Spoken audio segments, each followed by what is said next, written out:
I'm Cris, and today I'll be talking about STL's plastic triple ocarina. This is the first ever plastic triple ocarina, and it's a great value for anyone interested in trying out a multi-chambered ocarina at an affordable price. It's also a great ocarina with plenty of range for traveling and playing on the go, because you don't need to worry about dropping it or keeping it stored safely. You can literally just toss it in your backpack and go.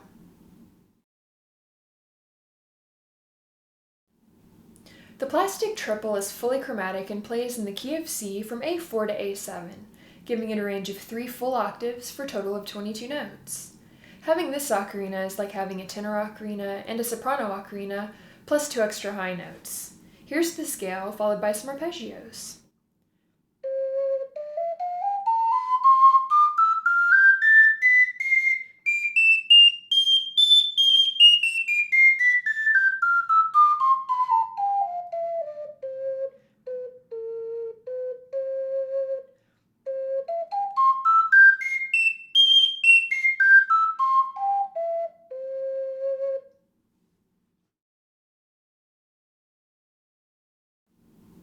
The plastic triple is about 6 inches long, and it's about 4.5 inches wide. For a triple ocarina, that's pretty compact. It's also very light. It weighs a little over 6 ounces, which is about the same as my smartphone. Here they are next to each other for a better size comparison. The plastic triple is a transverse multi-chambered ocarina, which means that it has more than one chamber that you'll need to switch between to play all of the notes. Considering that bezel flutes have been around for about 12,000 years, this is a relatively new innovation in ocarina design, originating in late 19th century Italy and further developed in 20th century Japan, that solves the problem single-chambered ocarinas have with a more limited range. The plastic triple is the first triple ocarina to be made of this material, making it the most durable triple ocarina currently available.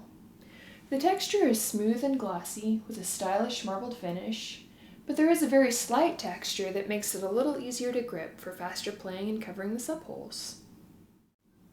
People sometimes ask me about the extra holes in the ocarina that stay uncovered while playing. These holes allow the air to escape on the higher chambers and are used for the purpose of tuning. They also play a role in volume and airflow balancing to produce a smoother, more consistent tone between the chambers. The plastic triple's overall volume is moderately loud and can be enjoyed both indoors and outdoors. Because triple ocarinas have a larger range, players who are sensitive to the high register may find the highest notes on the third chamber a bit strong for playing inside. Plenty of songs will fit on the first 2 chambers, but if you want to play a song that has a lot of high notes, I recommend transposing to a lower key, or at least playing in a larger room. The breath requirements of the plastic triple are fairly intuitive. The lowest notes, B and A, on the first chamber are very easy to play. As you reach the highest notes on the first chamber, you'll want to use a little extra breath to get a good tone for high D and E flat. When you switch to the second chamber, use about the same amount of breath as the high notes on the first chamber to make a smooth transition. Continue to use firm but even breath pressure on the rest of the second and third chambers, and again use a little extra breath to get a good tone for high G and A on the third chamber. I usually recommend single-chambered ocarinas to beginners because triple ocarinas in general have a tendency to be a little intimidating to players just starting out.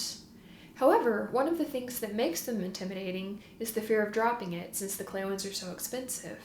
So the durability of the plastic triple makes it a lot more approachable. For any player of any skill level who has ever considered trying a multi-chambered ocarina, it's a more affordable way to try one out before investing in a nicer clay triple. And for a more experienced player who already plays the triple ocarina, it's a safer, more portable alternative to carrying around your best ocarina. The plastic triple has a very bright, textured tone throughout its 3-octave range. I still prefer the tone of my purple clay triple, which to my ears is cleaner and more responsive to changes in breath pressure. But for a plastic ocarina, I'm very impressed with the clarity and overall quality of its tone, which seems to lend itself to faster, more upbeat pieces. If this is your very first ocarina, I recommend taping off the holes in the mouthpiece for the second and third chamber, And just focus on the first chamber so you can learn the basics of playing a transverse ocarina. This will allow you to focus on things like learning the fingerings and articulating notes without having to worry about chamber switching. When you're ready to move on, simply remove the tape. Chamber switching is a skill that you'll need to develop to get the most out of any multi-chambered ocarina. One thing that helps me quite a bit is chapstick. For best results, avoid the wax-based kinds because they dry out too quickly and leave a residue. Great for chapped lips, not so great for playing the ocarina. Try to find one that is oil-based if possible. The brand I've been using lately is one called Desert Essence. By allowing you to make smoother, more natural transitions, a good lip balm can really help you play a lot more expressively. Plastic and wooden ocarinas both collect moisture in the mouthpiece a lot faster than clay ocarinas. To clear it out, just cover the voicing hole or sound hole, which is located on the underside of the ocarina, and fire a quick blast of air through the mouthpiece. Another trick is to run a small piece of folded paper or cardboard down the windway. Do this every once in a while to minimize the effect of condensation on your ocarina's tone. Scales and especially arpeggios will help you develop better intonation. Practice playing notes an octave apart to learn the correct amount of breath needed to play each note. Breath dynamics vary from one ocarina to another, so take the time to familiarize yourself with the breath slope, and eventually it will become second nature. If you already have experience with single-chambered ocarinas and this is your first multi-chambered ocarina, I recommend starting out with songs that you already know that only have a few high notes on the second chamber before you tackle something really difficult. As you begin playing the second and third chambers, you may hear some squeaking at first. The main challenge is to learn to properly isolate your airflow so that it doesn't leak into the other chambers. Tightening your lips and blowing a more focused stream of air can help with this. When a musical phrase has a chamber switch in the middle of it, first focus on trying to play it without breaking tempo or squeaking. Slow it down if you need to and play staccato notes. Later, go back and work on articulation. Eventually, with enough practice and chapstick, you'll be able to switch chambers using legato. You can practice chamber switching by playing groups of notes that have a chamber switch in the middle, like this.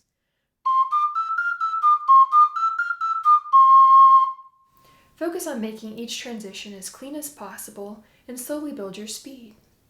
Eventually, you can try combinations of notes that force you to go back and forth and really focus on learning to anticipate each note.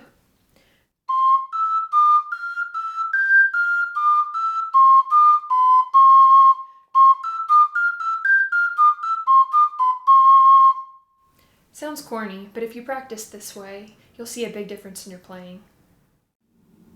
Having more range in an ocarina is a lot of fun. You'll have many new pieces to learn, and you'll be able to play them in their entirety or in their original key without having to transpose. You can also transpose songs you already know how to play into different keys to find easier ways of playing them. When you're first starting out, try to avoid keys that require you to play lots of sharps and flats. This can be really frustrating on the second and third chambers.